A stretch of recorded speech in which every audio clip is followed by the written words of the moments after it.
ที่นี่สถานีวิทยุกระจายเสียงแห่งประเทศไทยจังหวัดแพร่ส่งกระจายเสียงด้วยระบบ FM สเตอริโอมัลติเพล็กซ์ความถี่91เมกะเฮิรตซ์จากนี้ไปติดตามรับฟังรายการวิทยุคนเมืองแพร่ไปจนถึงเวลา 11 นาฬิกาค่ะสถานีวิทยุกระจายเสียงแห่งประเทศไทยจังหวัดแพร่ร่วมกับชมรมวิทยุคนเมืองแพร่ขอเสนอรายการวิทยุคนเมืองแพร่หลากหลายสาระความรู้สุขภาพคลังสมองภูมิปัญญาวัฒนธรรมท้องถิ่นสารพันอาชีพเด็กเยาวชนและสังคมหมอกฎหมายทนายชาวบ้านติดตามรับฟังได้ที่นี่ทุกวันจันทร์ถึงศุกร์ 10:10 นถึง 11:00 น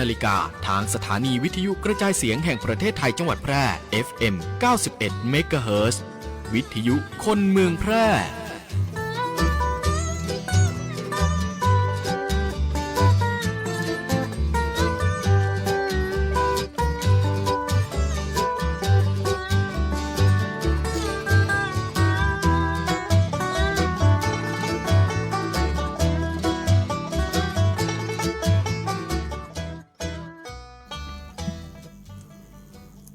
กราบสวัสดีท่านผู้ฟังที่เคารพรักทุกท่านวันนี้มาปะกันเหมือนเดิมในรายการหมอเมืองคุยเฟื่องเรื่องสมุนไพร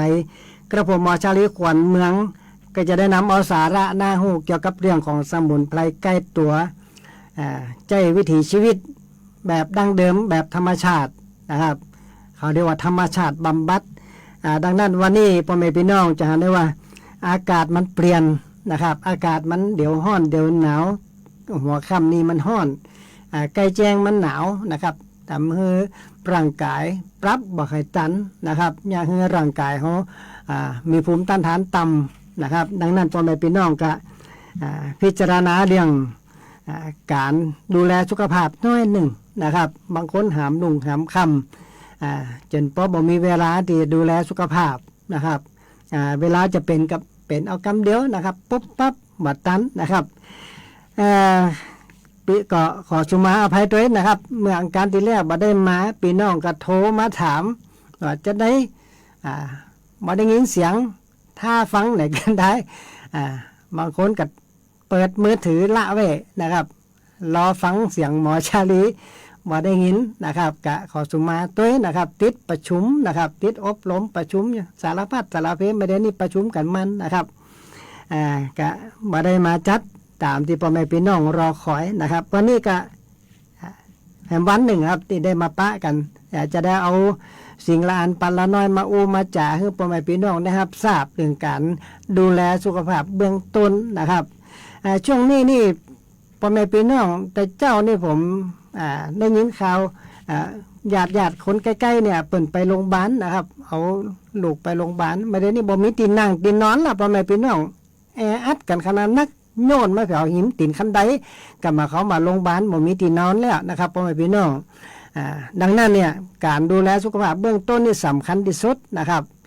โดยเฉพาะอย่างยิ่งโรคระบาดใหม่อุบัติใหม่เกิดขึ้นมาเลยว่าอย่างก็นิปาหรือว่านิปานะสุดเดี๋ยวเปิดว่ามันกาตะจี้มันกับบ่ใครถ่าแล้วนะครับคำว่านิปาเนี่ยก็ถ้าเป็นภาษาตุเจ้าบอกว่านิปานะสุดนะครับมันก็เป็นเกี่ยวกับงานศพนะครับเอาไปติดงานศพดังนั้นเนี่ยถ้ามันเป็นแล้วมันบ่หายเนี่ยพ่อแม่พี่น้องนิปานะครับมันรุนแรงยิ่งกว่าโควิดเป็นแล้วตายเป็นแล้วบ่หน้าอีกนะครับมันเนี่ยคือจักเนี่ยคือเป็นไข้นะมาบวกกับว่าโรคฝีดาษลิงฝีนกอย่างจับสปะสะเป็ดนะครับไข้วัดไข้กันเขาค้นมาเก้าว่ามันเป็นฝีกันนะครับการเนื่องจากเขาเอามาใส่ให้ตอนครั้งที่แล้วเนี่ย2 ปีก่อนก็คือโรคโควิดนั่นเองนะครับวัคซีนนั่นน่ะเนี่ยคือภูมิต้านทานเขาบ่อยู่นะครับเป็นไปต่างๆมันเลยกลายเป็นกลายพันธุ์นะครับคราวนี้กว่าโรคผมคิดว่าจะอันนะครับว่ามันน่าจะเป็นเจี้ยเดียวกันนะครับแต่ที่มันรุนแรงก็คือภูมิต้านทานมันต่ำเนี่ยคือรุนแรงกระทันหันได้ดังนั้นพ่อแม่พี่น้องบ่ได้ประมาทเด้อนะครับสมุนไพรใกล้ตัวที่ผมได้เคยนำเสนอมาก็คือเอาไปกินไปใจโดยเฉพาะอย่างยิ่งนะครับภูมิต้านทานต้องมาก่อนถ้าภูมิต้านทานบ่ดีเนี่ยไปกินยาอย่างกับมากกับปอนจ่องปอนหูนะครับ ป่าบืดแต่อย่างผมว่านะครับ ตั้งเก้าต้นเหตุบ่ได้รักษาแล้วก็ไปกินยาเลยมันอย่างที่มันหายไปหายอย่างนะครับกับพ่อแม่พี่น้องเป็นมา5 ปี10 ปีพอดูกินยาความดันกินยาไม่กินยาเบาหวานกับบ่ฮู้ว่าไผมาหาบ่หันไผหายสักคนน่ะผมมาสังเกตในบ้านผมตำบลผมนี่บ่มีไผหายสักคนมีแต่เป็นกับเป็นมีกันนักไปติ๊กๆนะครับแต่คนที่ว่าหันที่ว่าฟังรายการนี้แล้วนะครับเอาไปปฏิบัตินี่ดีทุกรายนะครับบ่หันไผเป็นหยังนะครับเคยกินยาความดันเคยกินยาเบาหวานเปิ้นก็บ่กินละนะเคยไปฟอกไตเปิ้นก็บ่ฟอกละนะครับมาเดี๋ยวนี้หลายคนหลายก็ได้รับข่าวมาว่าเปิ้นบ่ได้กินยาความดันเปิ้นบ่ได้กินยาเบาหวานบ่ได้ไปฟอกไตก็ยินดีด้วยนะครับที่ฟังรายการแล้วเอาไปปฏิบัติมันถึงดีแท้ๆนะครับยังครอบครัวผมเนี่ยบ่เคยเข้าโรงพยาบาลบ่เคยเป็นอย่างเลยนะครับก็ดูแลสุขภาพวัคซีนก็บ่ฉีดก็ดูแลสุขภาพมาตลอดกินทุกวันมาเจ้านี่ผมก็ได้อิ่มอร่อยไปแก้วหนึ่งนะครับก็อิ่มนะครับบ่หิวข้าวฟังกินข้าวบ่กี่กรัม2-3 กรัมก็รีบมานะครับเพราะว่าจะต้องมาวันนี้ออกอากาศได้นะครับเพราะว่าพี่น้องโทรมานักหนาจารีเหลือเกินว่าสมุนไพรแต่ละอย่างเนี่ยตีว่าบางครั้งก็เปิ้นก็บ่เข้าใจบางครั้งก็โทรมาถามนะครับแต่ว่าตีว่าไข้ใหม่เนี่ยตีว่าต้องป้องกันนี่ที่แท้ๆนะครับผมเป็นห่วงนะครับอันดับแรกก็คือปรับถาดเจ้าเรือนนะครับกินว่านลังจีสัก3 วันก่อนเด้ออีปอยแม่เพราะภูมิต้านทานมันบ่ดีไล่ปิดไล่อย่างสะสางร่างซอยร่างกายเขาก่อนให้มันมดใสเวญะอย่างก่อนนะครับถ้าบ่อ่านนั่นมันก็บ่ได้ละบ่ท่าแล้วนะครับอย่างซักผ้านะถ้าปล่อยบ่ลุยก่อนเนี่ยเป็นวัดคนมาเก่าเพิ่นต้องลุยผ้าเนี่ยไล่ขี้ไข่ไล่อย่างที่มันสะสมที่มันทักมันท้ออยู่หั่นน่ะคือมันในคือมันเปียอย่างก่อนนะครับบางคนเอาไปตนใส่อย่างก็เครื่องซักผ้าเลยนะครับมันก็ไอ้ฝืนที่มันดีฝืนที่มันบ่มีอย่างนั้นก็มันก็ปะปนไปด้วยกันอย่างหมดนะครับคนมาเก่านี่เปิ้นลุยน้ำอย่างก่อนลุยเป็นผืนไปแล้วค่อยเอาไปรวมกันนะครับลุยคือมันนี่ก่อนนะครับดังนั้นเนี่ยเอาไปรวมเปกันหมดอ่ะไอ้ฝืนที่บ่ทราบฝืนที่ทราบมันก็รวมเปกันหมดแล้วครับคนมาเก่าบางตีนี่ผมหันในเวียงนี่เปิ้นใจขวัดนะครับใจขวัดเวลาแจ่ข้าวฟ้ามันเหมือนอะไรเปิ้นใจขวัดตุบบางคนซักแล้วก็ยังเอาไปใส่เครื่องปั่นเนี่ยเหมือนหน้าห้อนนี่นะครับเอาไปใส่เครื่องปั่นแห้งเหมือนกันก็ซักไปแล้วเนี่ยอย่าไปเสี่ยงกาไฟแหมนะครับบิดอย่าก็สวัดก็ไปตากแดดเลยกำเดียวมันก็แห้งนะครับบ่ถึง2 ชั่วโมงมันก็แห้งละเนี่ยเอาไปใส่เครื่องปั่นเหมือนกันเนี่ยครับเสี่ยงแล้วเสี่ยงแถมเสี่ยงแล้วเสี่ยงแถมก็แยกผ้าที่ปนเปลี่ยนไปมันก็ไปด้วยกันอย่างหมดนะครับเพราะฉะนั้นร่างกายเขาก็เหมือนกันนะครับเขาต้องมันขับสารพิษออกจากร่างกายเดือนอย่างผมว่าเดือนต้องขับเตือนหนึ่งอย่างน้อย3 วันนะครับกินว่านล้างจีดนี่นะถ้าใครบอกกินว่านล้างจีดนะครับสุขภาพจะบดีนะครับความดันกับความดันกินยาความดันอยู่นะกินยาเบาหวานกินยาไมเกรนอยู่นะก็บ่หายสักเตือนนะครับเพราะภูมิต้านทานเขาบ่อยู่ร่างกายเขาบ่ได้สะสางร่างซวยนะครับแล้วก็ธาตุเจ้าเหรียญเนี่ยผมก็บอกทุกครั้งเลยนะครับธาตุเจ้าเหรียญสำคัญที่สุดถ้าธาตุบ่สมดุลน่ะมากเอายาไปปอนจ้องในว่านี่มัน2-3 หูแล้วเอายาเข้าใส่มากเอาไปปอนจ้องอย่างหมดเนี่ยบ่ได้เรื่องนะครับปั๊บธาตุเจ้าเหรียญเนี่ยนะบอกเข้าใจกระโทรมาถามเน่นะครับวันนี้นี่ช่วงที่ผมออกอากาศห้ามโทรนะครับหลังไมค์ก็โทรกันนะครับที่0861966354นะครับปั๊บถาดเดี๋ยวแล้วก็ค่าเจี้ยอย่างค่ะนอนตายยากปะเลอะนะครับหน้านอนตายยากนะช่วงนี้ถ้าไผบ่ฮู้หน้านอนตายยากนะเป็นจะได้หน้าเฮาบ่มีนอนตายยากใหญ่นอนตายยากเล็กมันอยู่ในป่าพุ่นเนี่ยจะได้กับมีนอนตายยากนะนะครับนอนตายยากนะนี่บ่หันซากแน่ๆพ่อแม่พี่น้องดีกว่าหญ้าคอตุงหรือว่าหญ้านอนตายก่อนเดี๋ยวเอามาใส่ห่านะมันจะแห้งกว่านั้นนะครับหญ้าใส่ห่านี่ยังหันเวลานอนตายนี่มันยังร้อยอยู่แต่นอนตายยากนะนี่มันบ่หันซากเด้นะครับใครเคยมันฟอหมดนะครับนอนตายยากนะภาษากลางเรียกว่าขอบชะนางนี่พ่อแม่พี่น้องไปโค่นอยู่ใน Google นะครับกดมาเพราะว่าขอบชะนางขาวขอบชะนางแดงใบมันเป็นจะได้เก้ามันเป็นจะได้เปิดก็จะให้หันมุดนะครับก็ลองเช็ดพอนะครับใน Google ว่าขอบชะนางขาวขอบชะนางแดงแต่บ้านเฮาเรียกว่าหนอนตายยากนานะครับ นอนตายอย่างนะ3 วันนะครับเอามากินสัก2 วัน3 วันต้มกินน้ำมันนะต้มกินน้ำมันก็นี่พ่อแม่พี่น้องก็ได้ฆ่าเชื้อโรคฆ่าเชื้อไวรัสอย่างต่างๆนะครับ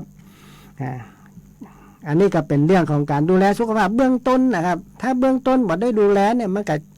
กินยาอย่างไปกับมาปนจ่องอย่างผมว่านั่นนะครับพี่น้องได้โทรมาถามว่าสมุนไพรบำรุงปอดครั้งที่แรกผมก็ว่าไปนะครับสมุนไพรบำรุงปอดนี้อย่างมั่นใจกับหากปี๊บหากกาสะลองนะครับเอาตึงใบตึงต้นนะครับ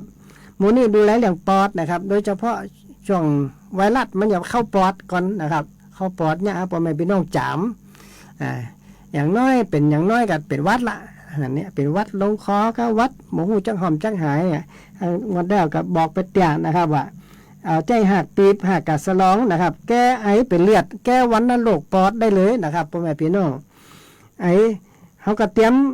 หักปีบนี่ประมาณสัก3-4 คืบนี่นะครับเอามามัดรวมกันไผ่มีบ้านอังกาบหนูนี่นะตากแห้งเนี่ยนะครับใบกาสะลองก็ได้นะครับถ้าอย่าทำเป็นบุหรี่สูบถ้าไผ่เป็นโรคไซนัสเรื้อรังเนี่ยหายใจบ่ม่วนก็เป็นวัดเป็นจามบ่ฮู้จักหอมจักหายก็สะไปเผาไปจี้อย่างกัดดังละนะครับซะผมน้อยก็กัดดังละอันนี้ก็เขาว่าเป็นภูมิแพ้นะครับเป็นภูมิแพ้หรือว่าโพรงจมูกอักเสบนะคันหูดังคันจมูกนี่นะน้ำมูกไหลบ่ฮู้จักหยังสักเตียก็เจ็ดไปเจ็ดมาก็เจ็บตรงในโพรงจมูกนะครับเวลาเขาอย่างน้อยก็เขาว่ามันเหยื่อมันบางนะครับการเอามาทำเป็นบุหรี่สูบเนี่ยนะครับไอ้ที่ว่าสูบบุหรี่มันๆแล้วก็ไอ้หมูจังหอมจังหายกันนิดเอาขี้ยาทางไหนออกเหลือตะก้นกองมันนะครับแล้วก็เอาดอกปีบส่วนหนึ่งถ้าบ่มีดอกหน้านี่บ่มีดอกก็เอาใบมันเลยนะครับใบนาดส่วนหนึ่งใบอังกาบตากแห้งนะหมูนี่ใบอังกาบตากแห้งเอามาซอยให้มันละเอียดกันหูจักถ้ามีกับแล้วไปบ่มีกับถ้ามีกับผีเสี้ยหลวงนะครับใบผีเสี้ยหลวงนะครับเอามาซอยรวมกันได้ปุ๊บกับเอามาศูนย์ให้เป็นม้วนเป็นบุหรี่นะครับเขายัดเลยถ้าบ่มีบุหรี่ไผ่บ่มีบุหรี่ห่างตั้งกับเอาตองกล้วยติบของกล้วยอ่องก็ได้นะครับมาปั้นเป็นบุหรี่สูบ2 เบ้าก็หายนะครับพ่อแม่พี่น้องหูดังเจ็บดังคันดังหรือว่าเป็นไซนัสนี่นะไซนัสเรื้อรังเนี่ยมันก็จะหายไปนะครับหรือว่าน้ำเลือดกำเดาออกบ่ยากสักเตียนี่นะเอาก็มาสูบยานะครับแก้ปอดอักเสบนะไปที่ว่าใครยั่งบุหรี่ก็ใครตัดบุหรี่ก็ใจมุ้ยกลุ่มนี่แหละครับใจสมุนไพรกลุ่มนี่เอาไปแตนยาเส้นยาเส้นเตียวผมไม่ต้องสูบถึงวันนี้นะครับบุหรี่บวกกุ้งท้องอย่างปัจจันอย่างยาหางบุหรี่ตีเขาสูบถึงวันนี้นะครับสารพิษถึงนั่นนะพ่อแม่พี่น้องคนที่ไปขัดยานี่หูดีนะครับแสบหูดังโบนะมันเป็นสารเคมีถึงนั่นเลยเว้นวันพ่นยานะครับมันจะไปที่ไหน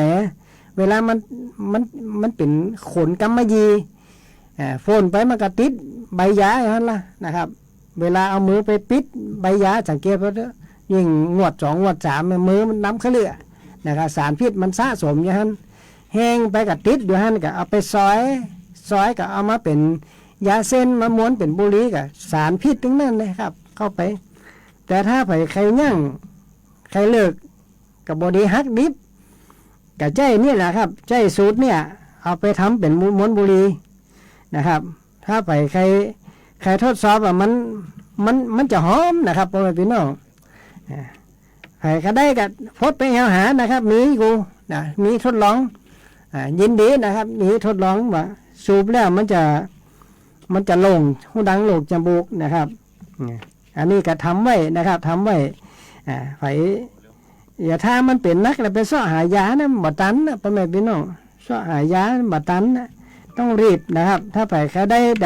ใครเลิกบุหรี่กับพดไปเอาหากันนะครับมีตึงสูบมีตึงต้มยาตัดยาตัดบุหรี่ยาตัดเหล้าไข่หู้กับยั่งบุหรี่จะได้ยั่งเหล้าจะได้กะลองไปเอาหากันนะครับยินดีจุยนะครับยินดีจุยนะ ภูขาวมีก็นะครับภูขาวพักข้าวตองเนี่ยกินนะครับป้องกันใบมะขามไก่นะครับรักษาฝีไฟในแก้ตับแก้ปอดอักเสบแก้ตับอักเสบแก้ปอดอักเสบใบมะขามไก่หรือเก้ามายาแก้เนี่ยปลาเล่นะครับพ่อแม่พี่น้องกากับปลาเล่เต็มปืนเก้ามาเรียนนี่อะไรใครปลูกทักต้นเอาไปปลูกแจงหัวเนอะเอาไปปลูกตีแจงสวนตีว่าแสวกพวกมันใหญ่เลี้ยวนะครับบางต้นมาเดี๋ยวนี้อ้อมบ่คุยกันมีสวนผมนะก็จะตอนลงพ่องกันนะครับใครก็ได้ก็ไปเอาหากันเนี่ยเก้ามาค้ำไก่นะแก้ฝีไฟไหนแก้ตับปอดอักเสบใบแล่ลากนะครับเก้ามายาแก้เนี่ยเอามาต้มนะครับอย่างฝีภายในนะครับคำว่าฝีก็คือมะเร็งนะพ่อแม่พี่น้องคนมาเกาเป็นว่าฝีถ้าเอามายามะเร็งเนี่ยไปขอขึ้นทะเบียนเขาเปิ้นกับบ่ให้ขึ้นเลยก็เลยว่าฝีเนี่ยมันอยู่ในปากกระตื้นเขานะครับฝีภายในก็คือมะเร็งนะครับถ้ามันเปลี่ยนภายนอกก็ว่ามะเร็งเต้านมนี่เลยฝียังเต้านมฝีในไส้ฝีในต้องฝียังตับฝีในปอดไอ้แน่เนี่ยเขาว่าฝีก็คือมะเร็งนั่นเองนะครับก็มาประคำไก่หรือว่าก็มายาแก้นี่ก็เหลือกินแล้วเนี่ยครับในสวนมี2-3 ต้นนะครับบางต้นเนี่ยอ้อมบอกคุยกันนี่นะครับไงแต่กาเนี่ยมันเต็มปื้นเก้าเลยนะครับไผ่ก็ได้เก้ามายาแก้ไปปลูกสวนนะครับที่เย็นๆน้อยกับปันใหญ่น้อยนะครับก็ได้ใบกับไปเอาหากันเน่นะครับอันนี้ก็สมุนไพรหันยังดิบำรุงปอดได้ดีนะก็คืออังกาบทองพันช่างนะครับทองพันช่างกระเทียมก็ได้นะหมูนี่มันป้องกันโควิดได้ป้องกันโรคที่ว่าในการนี่ปลาได้หมดนะครับสมุนไพรที่สามารถที่ถ้าพยาเอามากินเพื่อป้องกันนะครับมีอังกาบทองพันจังมีภูขาวมีกระเทียมคุยมินมีสะเดาเนี่ยสะเดาขมนะสะเดาอินเดียฟ้าทลายโจรเงาพุทธรักษาอย่างใดอย่างหนึ่งก็ได้ถ้าผ่มี2 อย่างเอามาต้มด้วยกันมี3 อย่างเอามาต้มด้วยกันถ้ามันบ่มีเหลือแห้งสักอย่างก็ได้นะครับเอามาต้มกินนะอันนี้ก็แก้เกี่ยวกับป้องกันไข้เนี่ยไข้นี่ปลาหรือว่าไข้สายพันธุ์ใหม่ที่มานี่นะมันพดเปียวฝีดาดอย่างสปะสเปียดพวกนี้พ่อแม่พี่น้องเอามาต้มอย่างใดอย่างหนึ่งบ่จำเป็นต้องมีครบก็ได้เน้อเพียงแต่ว่าร่างกายเขาต้องมีความพร้อมนะครับมีความพร้อม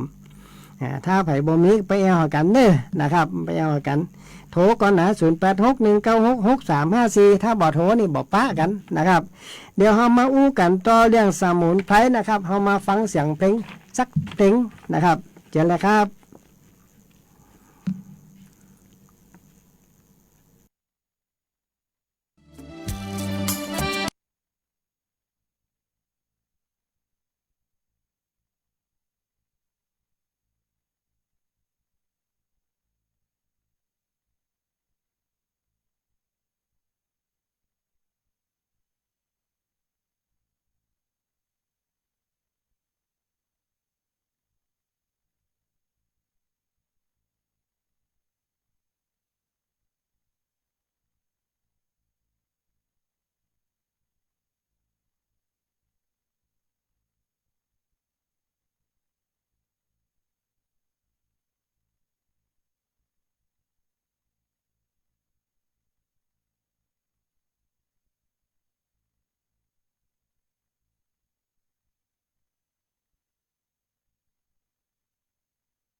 ทยุคนเมืองแพร่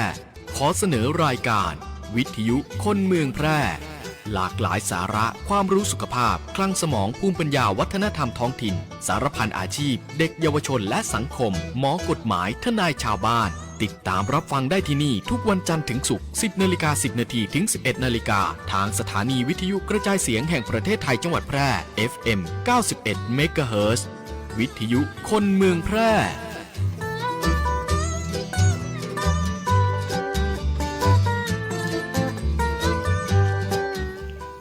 ครับก็จบไปเสียงเพลงนะครับพี่น้องช่วงนี้ผักหวานก็จะเริ่มออกแล้วนะครับผักหวานปลาก็จะเริ่มแตกยอดแตกใบแล้วนะครับดังนั้นช่วงที่มันใบยังบอลลนเนี่ยพ่อแม่พี่น้องค่าใครกินผักหวานเร็วก็คือเอาน้ำฮดเลยนะครับน้ำฮดแล้วก็เอาโหดเอาใบออกมานะครับใบผักหวานให้ล่างให้สะอาดสัก2 น้ำหนึ่งนะพ่อแม่พี่น้องก็เอาไปตากแดดให้แห้งตากแดดให้แห้งแล้วเอามาใส่หม้อขางคั่วหรือว่าอุ่นเอามาล้างไอ้กัมไล่ความชื้นออกนะครับถ้ามีเครื่องปั่นก็เอาใส่เครื่องปั่นเลยนะถ้ามีบอกอย่างนี้เครื่องปั่นกับโคกนะกำเดียวมันก็แล้วละนะครับเอากระช้อนอย่างถองหรือว่าล่อนให้มันละเอียดเวลาเขามาแกงผักล่าแกงเฮ็ดแกงอย่างนี้ก็ลองเอามาอุยสักจ้อนนะครับจ้อนโต๊ะนี่นะมันต้องหนัวเขาเรียกว่าผงหนัวนะครับเพราะใบผักหวานเนี่ยมันกระทุ้งพิษไข้แก้ไข้ห้อนไหนดับพิษร้อนถอนพิษไข้กระทุ้งพิษได้ดีนะครับผักหวานนี่นะบ้านผมนี่กับใจเนี่ยนะครับใจผักหวานนะครับเอามาเข้าอิ่มอร่อยดีกว่าตะกี้นั่นนะครับมันหอมนะครับใส่แล้วมันหนัวเพื่อบ่ให้มันเสียประโยชน์ที่ว่านี่นะบางคนก็ไปลวกขว้างปัดเต็มปืนเก้ามาได้เสียดายแต่เสียดายว่านะครับเอาใบผักหวานเวลาเขาแกงบอนก็ดีเนี่ยจะได้บ่ให้มันบอนมันคันคนมาเกาเป็นว่าถ้าแกงบอนเป็นไปจริงว่าบอนเป็นว่าแกงผักหวานนะครับเคล็ดลับของมันก็คือเอาผักหวานเนี่ยใส่หลามบอนนะครับใบเผือกใบอย่างไรตีเวลาไปแกงแล้วกลัวมันคันนี่นะครับเอาลองตักผักหวานใส่สักจ้อนโต๊ะหรือว่าเกิงจ้อนโต๊ะนี่นะครับแกงแปะเตะสักกำกับปดออกได้ละนะครับมันถึงอุยลุยน่ะมันถึงกินปลาเข้าลงน่ะมันล้ำนะครับมันล้ำเพื่อบ่ให้มันคันนั่นเองมันเป็นเคล็ดลับแก้นะครับแก้อาถรรพ์ของคันนะครับบอนเอาใบผักหวานบ้านเนี่ยผักหวานปลาเนี่ยครับเข้าใส่ได้เลยนะถ้าเขามีใบผักหวานปลาอย่าใบผักกันถงเนี่ยออมแซบหรือว่าเบญจรงค์นี่นะที่เขาเอามานึ่งมาแกงกินนะ2-3 อย่างก็ได้นะครับถ้ามีนะเอามารวมกันเอาใส่โบดแล้วเอามาใส่กับใส่ผาอย่างไว้นะเวลาเขาจะแกงผักแกงไม่แกงจิ้มแกงปลาแกงได้เอามาอุยอย่างน้อยสักเกิงจ้อนเนี่ยมันต้องหนัวนะครับบ่ต้องไปใส่ผงชูรสนะครับว่าผงนัวเพื่อมันได้เกิดประโยชน์นะครับอันสูงสุดเวลาเขาไปลวกขวางกับเสียดายมันนะครับอย่างน้อยได้ส่วนนี่อย่างดีเนี่ยมันได้เก็บไว้หันสักขวดสักกัปนี่นะอันนี้ก็เป็นเคล็ดลับนะครับการเพราะว่าผักหวานมันจะเริ่มออกละนะครับใบผักหวานปลาเนี่ยมีประโยชน์เอาไปใส่น้ำให้ไก่กินนี่เอาไปใส่ข้าวใส่แกบให้ไก่ให้หมูให้เป็ดไก่อย่างได้กินได้หมดคนมาเกาเป็นว่าแก้โรคหานั่นเองนะครับคนเท่ามาเกาเนี่ยถ้าว่าสมัยแต่ก่อนผักหวานมันใหญ่เนาะเปิ่นเอามาบกแล้วก็เอาเนี่ยเป็นหางนะอย่างหางหมูมาเกาเนี่ยยังเป็นหางเนี่ยเอาน้ำเข้าใส่ไก่จะบ่เป็นห้าอันนี้มันบ่มีเก้าใหญ่นี่เขาก็เอาใบผักหวานเนี่ยแล้วมันกระทุ้เรื่องของเรื่องมันกับกระทุ้งพิษไข้นั่นเองนะครับบ่คือไก่เป็นวัดบ่คือไก่เป็นไข้นั่นเองยิ่งหน้าเนี่ยครับไก่มันอย่าบางตีเนี่ยไก่มันอย่า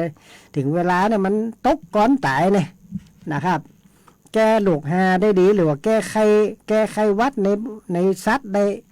นะครับอันนี้บางคนนี่เสียดายนะครับไปลวกขวางอย่างหมดก็ลองกินได้ถึงคนถึงสัตว์นะพ่อแม่พี่น้องเวลาเขาจะเกี่ยเข้าไก่กันยังผมถึงวันนี้ย่อม ย่อมอิ่มอร่อยหรือว่าย่อมเอาอย่างก็สมุนไพร60ชนิดเนี่ยที่ว่าฆ่าเชื้อไวรัสนี่นะเอามาอยากกำกับผสมแกบเมื่อไก่กินตะวานี่ก็เอาผสมเมื่อกิน2-3 ปีมานี่ไก่มาเดินเป็นหิมร้อยแล้วบ่แม่นพี่น้องแต่มันแข็งแรงนี่กินแล้วมันแข็งแรงมันนอนบนก็ไม่มดแปลงเน่านอนมันถึงมานอนอันนี้ไก่มันสมบูรณ์นะครับเพราะเราไก่ตัวเท่ากำปั้นเนี่ยบินอย่างไก่ปลานี่นะครับบ่เจียไปพอเด้อครับบ่เจียได้โบได้อวดอย่างสักอย่างนะครับผมก็ใจสมุนไพรเนี่ยให้ไก่กินนะครับไก่แข็งแรงดีเอาผักหวานปลาผักหวานเนี่ยใบผักหวานเนี่ยบดเนี่ยนะครับดังนั้นก็ใจได้ช่องนี้ไหนๆก็อู้ละเรื่องยานะครับถ้าไปเอาหานี่แจกเนื้อประมาณพี่น้องสมุนไพร60ชนิดขมทุกอย่างที่ขวางหน้าอยู่ในหมดอะครับแก้ไวรัสวัดไวรัสลงปอดแก้โรคเขาจะฆ่าเชื้อไวรัสอีกไงไปที่เป็นวัดนี่บ่ถึง20 นาทีนะครับปิดขวางได้เลยนะครับช่วงนี้50หลายนะครับผมตั้งเป้าไว้50หลายเดือนเฉพาะเดือนมกราคมกุมภาเนี่ย50หลายนะครับแจกไปเอวหาก็อย่าแจกนะครับอย่าไปท่ามันเป็นนะพ่อแม่พี่น้องบางคนนี่บ่มีสตังค์อย่าไปเอายากับกลัวบ่มีสตังค์บ่ได้กึดนะครับไปเตะเพราะว่าโรคอุบัติใหม่มันสำคัญนะครับยาตัวนี้มันจะไปช่วยฆ่าเชื้อไวรัสทุกชนิดที่มันหลงเข้าไปเนี่ยไข้จักไข้ตึงไข้เจ็บหัวปันจักแตกเนี่ยความดันไมเกรนเนี่ยบ่ถึง20 นาทีอ่ะมันจะปิดขวางเลยครับหายนะเป็นวัดน้ำมูกไหลเชื้อเลียเนี่ยบ่ถึง20 นาทีนะครับรับประกันได้เลยไปได้ครับอย่าแจกคือประมาณพี่น้อง50หลายนะครับโทรก่อนนะ0861966354ไปแอวหากันนะครับถ้ามีสตังค์เนี่ยบ่ไหวแล้วผมเป็นห่วงนะครับเป็นห่วงแต่นี่นะครับในฐานะผมเป็นครูภูมิปัญญาไทยนะครับปราชญ์เกษตรของจังหวัดแพร่นะครับของสปก.นะครับวันพรุ่งนี้นี่พี่น้องต้องห้วยไม้นะครับห้วยไม้ห้วยขอนป้ากันที่ฮั่นเนอร์ที่ศาลาอเนกประสงค์นะครับสปก.เปิ้นได้เชิญไปเป็นวิทยากรบรรยายที่ฮั่นพี่น้องห้วยไม้เนอร์อำเภอ2มันห้วยขอนห้วยไม้บอกต่อๆกันไปนะครับเปิ้นตั้งเป้าไว้10 คน20 คนอย่างว่าไปเกินกว่านั้นก็บ่เป็นหยังเปิ้นว่าได้อู้กันได้เจ้าละนะครับนี่พ่อแม่พี่น้องใครฮู้เรียกว่าเปิ้นฮื้อไปอู้เรื่องขาการใจสมุนไพรใกล้ตัวให้เกิดประโยชน์เป็นสรรพคุณเป็นจะได้มันแก้อย่างปันล่ำวิธีถนอมวิธีอนุรักษ์วิธีใจวิธีปลูกเนี่ยจะได้นะครับกะไปฟังกันไปอู้กันท่านตีบ้านห้วยไม้นะครับอำเภอ2นะห้วยไม้ห้วยขอนหมู่11เนี่ยพ่อแม่พี่น้องหมู่11เนี่ยเพิ่นว่ามานี่หมู่11วันที่4นะครับพรุ่งนี้บ้านห้วยไม้นะครับหมู่11ก็บ่ได้ไปสักเตียนะครับสมุนไพรใกล้ตัวนะครับประโยชน์วิธีใจการเก็บรักษามูลค่าคุณค่าไปอู้กับท่านนะครับทั้งจะไปวันพรุ่งนี้นะครับ9 โมงไปว่าไปถึงท่านก่อน9 โมงนะครับเอารถส่วนตัวไปเน่เลยครับผมก็ว่าครับจะเอารถส่วนตัวไปเป็นว่ามีสมุนไพรอย่างไปโชว์ไปอย่างเนื้อประมาณพี่น้องได้หันกะไปแค่หู้แค่หันเรื่องการแปรรูปแล้วมันเป็นจะได้นะครับมันใจประโยชน์จะได้บรรล่ำนะครับอย่าใจให้มันแห้งอย่าได้บอกให้มันมีความชื้นเก็บได้เหมือนไปอู้กับมันผูกนี่นะครับตีบ้านห้วยไม้หมู่11อำเภอ2นี่ประมาณพี่น้องไปป้ากันเตียหันนะครับแล้วก็ขอฝากอย่างหนึ่งนะครับประมาณพี่น้องการตีเขาจะช่วงนี้นะครับเศรษฐกิจมันย่ำแย่นะครับสำคัญที่สุดคือเรื่องอาหารอย่างอื่นนี่บ่สำคัญที่สุดนะครับอาหารมีเงินจะบ่มีความหมายเลยในหำน้อยนะมีเงินจะบ่มีค่าสร้างอาหารเพื่อความมั่นคงด้านอาหารระยะนะครับปลูกสมุนไพรใกล้ตัวบ่ต้องกลัวโรคใจบริโภคยามเจ็บไข้ใจรักษามีประโยชน์มหาศาลเหลือคณะนะครับจงรักษาซื้อไว้ให้ยั่งยืนนะครับพักสวนครัวรั่วกินได้ให้ปลูกไว้อย่างน้อยก็ได้ยามคับขันเลี้ยงไก่เลี้ยงหมูอย่างว่านั้นนะครับมีจีนเขาก็มีหมูนะครับถ้าอยากกินจีนเขาก็มีหมูเดือนได้ค่าอย่าตัวก็ยังดีนะครับเอาไว้กินเอาจิว่าค่าชัดในชีวิตนะครับเขาเรียกของเลี้ยงโลกนะครับมีไก่มีปลามีหมู นะแล้วก็ผักทุกชนิดให้ปลูกในสวนนะครับบางคนนี่วันสองวันก็ไปขอวันสองวันก็ไปขอหูดจะไข่เปิ้นบ่แหนมเอาไปขว้างไว้แหมให้เปิ้นได้เจ้าของได้เพี้ยวแถมนะครับหันปีอยู่หันหัวเขาว่าจะแกงสักกำนะต้องผูกไปพอบ่มีละซี้กันไปนะครับปลูกก็กล้วย8 เดือนก็ได้กินละพ่อแม่พี่น้อง8 เดือนมันก็เป็นหน่วยละนะปลูกไว้เพราะว่าช่วงแรกเขาใจใส่นะตะวันนี่ผมปลูกไป3 กอก็กล้วยปลูกอ้อยไป18 กอนะครับวันนี้หลังจากเลิกนี่แล้วก็กลับไปบ้านตอนเย็นๆก็จะปลูกเพิ่มนะครับปลูกถั่วฟักยาวไป40 ก้างละมาแต่งช่างมาแต่งเคียมาแต่งกันยาวๆนะปลูกไป32นะบ้านน้ำแก้วไป28 ขุมนี่ปลูกไปหมดละมะเขือสาวนะพริกนะแต่ว่านี่วานผักกาดไปแปลงพ่อฟักขมฟักขมนี่พ่อแม่พี่น้องหน้านี่มันล้ำนะฟักขมเป้าฟักขมแดงฟักขมที่มันมาใหม่นี่นะพันธุ์ใหม่เนี่ยแต่ข้างขอกหัวก็มีที่เขาบางคนนี่ไปซื้อกินเลยนะครับอันนี้ก็วานไปเรียบร้อยหมดผักกาดกวางตุ้งผักกาดอย่างก็ปลูกไปหมดครับอันนี้ก็ทำสร้างสวนไว้เพื่อสุขภาพนะครับผมจะปลูกทุกอย่างที่ขวางหน้ากินทุกอย่างที่ปลูกทุกอย่างที่กินนะครับประหยัดรายจ่ายนะอันนี้ก็สร้างอาหารตึงวันนะครับสวนเข้าสวนตั้งแต่เข้าบ้านกับ2 ทุ่มไปทั้งน้ำเล้านี่ครับเหลวพอดนะครับอัดตัดอยู่ฮะนะสวนสร้างสวนเพื่อสร้างคลังอาหารนะครับประหยัดรายจ่ายเป็นทั้งยาและเป็นทั้งอาหารพ่อแม่พี่น้องสมุนไพรนะครับปลูกไปมะเขือมื่นปลูกไปแล้วนะครับ25 ขุมมะเขือมื่นนะอันนี้ก็ปลูกไปแล้วนะแล้วก็ปลูกอังกาบเหลืองนะปลูกไปแล้ว20 ขุมอังกาบเหลืองเอาจากบ้านมาให้มันไปอยู่อย่างส่วนหนึ่งตอนนี้บ้านเต็มหมดนะครับใครต้องการก้าอังกาบเหลืองนะผักขมแดงนะผักขมแดงที่ว่าไอ้กระดุมเงินกระดุมทองเดี๋ยวไปว่านั่นนะที่ดังๆเนี่ยดูแลเรื่องเลือดนะครับปลาเลือดพ่อแม่พี่น้องบ่ต้องไปซื้อไปหาเนื้อที่เขาขายให้ไปแอวหากันนะครับสวนปลาเลือดนะครับเนี่ยเอามาเข้ายาเอามาปั่นกินเอามาต้มกินเอามาแกงมานึ่งได้หมดนะครับเพราะนึ่งสมัยเหมาะปล่อยแม่ผักขมแดงหรือว่ากระดุมเงินนะครับให้ต้องการพันกับไปแอวหากันนะครับอันนี้กะเก้าแนงหอมกำลังจะขยายอยู่ฮั่นนะครับเพราะว่ารถแมคโครจกไปถมหมดนะครับประมาณเก็บงานนะครับเก้าแนงหอมหรือพญาหลากหอมหรือว่าเกี่ยวกับเสน่ห์สาวหลงนี่นะมูทหารช่างมูรถแมคโครมาลื้อข้างห้วยนะครับโจกเอาดินไปถมหมดเป็นหิมงานนะครับกระชายนี่ถมไปหมดเลยปล่อยแม่บ่ได้เก็บบ่ตันนะครับข้าม4 กอจำเป็นต้องปลูกไม้ตะวันนี่ปลูกคาไป2 กอละนะครับปลูกไม้เพราะฉะนั้นผมจะสร้างเจี๊ยครับนี่พ่อแม่พี่น้องได้ไปพอแล้วเอาเป็นตัวอย่างเลยได้ศึกษาเรียนรู้เพราะตอนนั้นจะสร้างเป็นศูนย์เรียนรู้นะครับปลูกพริกไทยไปแล้วหลายขุมหลายเก้าละอันนี้ก็เนี่ยให้พ่อแม่พี่น้องไว้เพื่อให้พี่น้องพ่อแม่พี่น้องได้ไปศึกษาเรื่องเพื่อสุขภาพนะครับแหมน้อยนี่เพียบนะครับวานชักมนลูกวานทรหดวานหอมแดงนะครับทุกวานเนี่ยจะเอาไปลงเตียหันให้พ่อแม่พี่น้องได้ไปแอวหาแล้วก็เอาไปเป็นตัวอย่างนะครับอันนี้ก็สร้างอยู่ตอนนี้บุกนี่ใครต้องการบุกไปปลูกก็สุดยอดนะครับบุกปั้นกว่าขุมปั้นกว่าหัวอยู่ในสวนนั่นแหละนะครับบางหัวได้ก็อุ้มอยู่บนแป้บนะครับบุก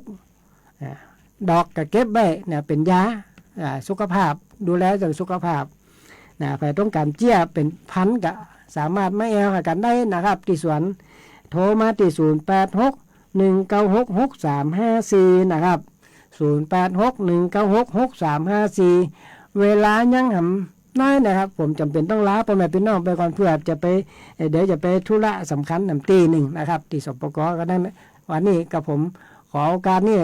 ลาจากพ่อแม่พี่น้องไปก่อนขอพ่อแม่พี่น้องดูแลสุขภาพให้ดีที่สุดเกี่ยดีได้นะครับอย่าไปท้าวันนักแล้วมาหากันนะครับบ่มีอย่างกะไปเอวหากันนะครับเอามาปลูก อ้อยแดงกาปลาเลอะนะครับจะเอากี่โหบกี่กำได้หมดนะครับมีปลาเลอะเป็นเก็บ2 งานนะครับมันล้ำเต็มสวนเลยมาเดี๋ยวนี้นะอนุรักษ์ไว้นะครับไปดูแลเรื่องไตไปต้องการกล้ามายาแก้กะก็มายาแก้กะได้เลยนะครับยินดีไปเอาตีสวนได้นะครับให้ต้องการรับแจกหรือว่าเกี่ยวกับการดูแลสุขภาพอิ่มอร่อยนะครับมันเข้ากำเก้ายังนะพ่อแม่พี่น้องที่ว่าอย่าแจกนี่นะฟรีนะครับบ่ได้เก็บสตังค์ไปนี่เจนพ่อแม่พี่น้องไปเอากันเตอะนะครับ